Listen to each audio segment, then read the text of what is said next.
สวัสดีค่ะวันนี้อากาศดีนะคะ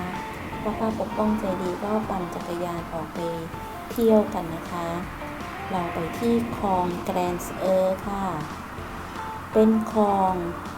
คดยาวประมาณ650 เมตรนะคะอยู่ในเขตเทศบาลของเมืองเวสเตอร์วิกค่ะ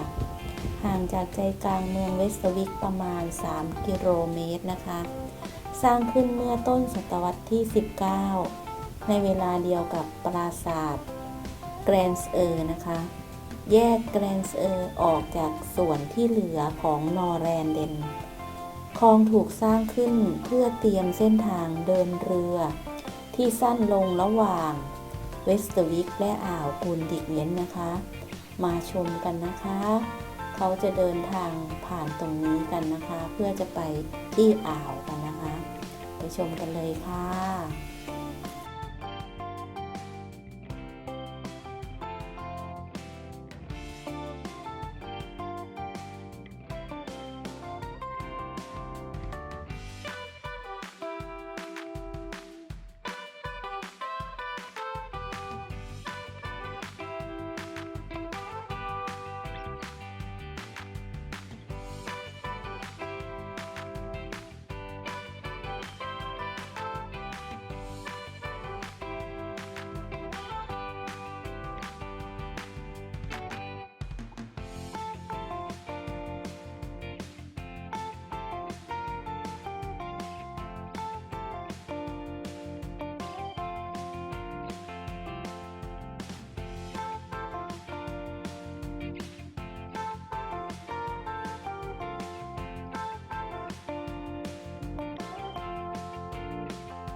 ซึ่งวันนี้ป้าปกป้องใจดีก็ได้มานั่งรับประทานอาหารกันนะคะ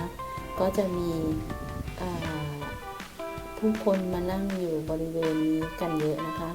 วันนี้เราก็มีสลัดนะคะแล้วก็มีไส้กรอกค่ะเรามากินไส้กรอกริมคลองกันนะคะวันนี้ไส้กรอกเราก็ทอดมาจากบ้านเลยนะคะเรียบร้อยนะคะ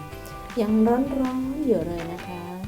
แล้วเราก็เอามากินที่ริมคลองกันค่ะได้บรรยากาศมากเลยนะคะชมเรือไปด้วยนะคะแล้วก็บรรยากาศก็แจ่มใสนะคะอากาศเย็นสบายๆนะคะวันนี้มากินไส้กรอกริมคลองกันค่ะ